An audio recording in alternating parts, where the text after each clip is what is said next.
Okay, so I've had a couple questions from people at work and other people about how this whole process works. I'm going to guide you through it real quick. This program is called a slicer. Here's the file I'm printing.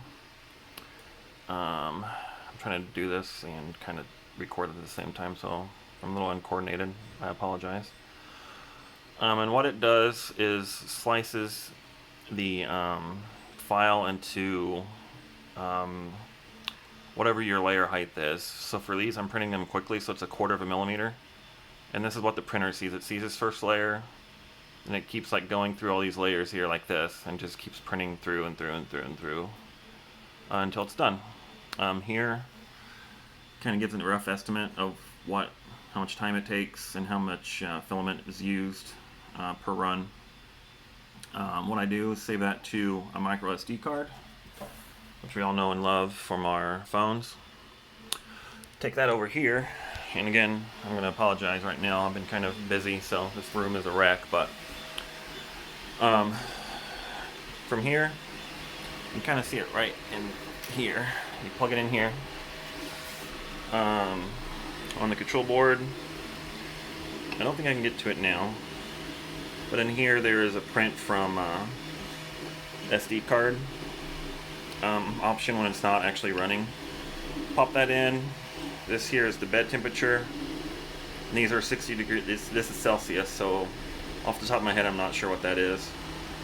130 something around there, 140. And this is the nozzle.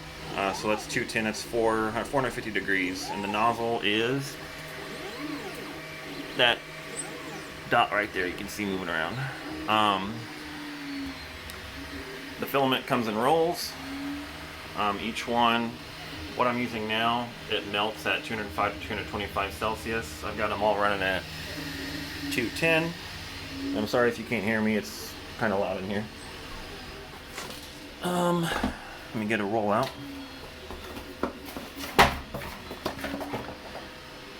They come in a kilogram rolls. They're vacuum sealed like that because the plastic is hydrophilic. It attracts water. This plastic isn't as bad as some of them, but if you do leave it out for, I'll mess with that later. If you do leave it out for a couple weeks and you run it, you'll hear like these little popping and cracking sounds, and that is like it boiling the water in the nozzle when it hits the nozzle, and it kind of makes the prints funny. Right now I've got these two just started a second ago, about a half an hour ago. 24 minutes ago. And this one, I had to tune these a little bit. This was 12 minutes ago. So these started, I got this one started a little bit ago. This is my fully upgraded one, so it looks a little different than the others. This one just has a different glass bed that I had on hand. Other than that, it's stock, and then these two are just bone stock I got last night. So yeah, this one's been going for 9 hours and 15 minutes, 81% done.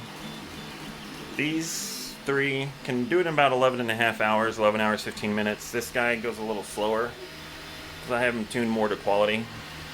He'll do it in 12 hours and so. So yeah. After that, I have to take these. As you can see, it's going to be hard to do this one-handed, but as you can see, they're on a stack of 10. So you kind of peel these apart. I can't do it one-handed. But when you do peel them apart, it looks like this as I knock it over. It has this stuff here. It's called a support, and that's the only way it can print a stack like this. It needs a support in between. If not, it just it's melted plastic, so as soon as it comes out of the nozzle, it just runs. So these need to be in between to take care. It's kind of rough to take care of that. After I split each and every one, I take this guy. It's pretty dull, and scrape it all off. And I don't know if you can see here. These gray ones are a little bit better. You can see here, it's just the way it prints. There's like some surface stuff here. This back here is really good. So what I do from there on each and every single one is I take a utility knife, and they're each individual, but I scrape all that off and try to make it as smooth as possible because it'll scratch your head. Per tin, it's about 20 minutes to half an hour to do all that post-processing. From here, which I only have one made, I'm going to make like probably 200-300 of them tonight, put them all together. Get your 3-hole punch. And what I'm using, so I got about 600 of these on hand right now. It is just these clear, transparent binding covers. Different types, there's 100 per. And all it is these things. Put them in, 3-hole punch it. And this one's a little wobbly because it's been moving around on my desk. But then you put it in the frames here. That one doesn't have a hook. I'm not doing a good job trying to do both at the same time. There's a hook there. This one's just kind of a guide. And a hook there. And then, again, this one's kind of helter-skelter here because it's a little offset, but they usually look better than that. Hold on, let me try to fix it.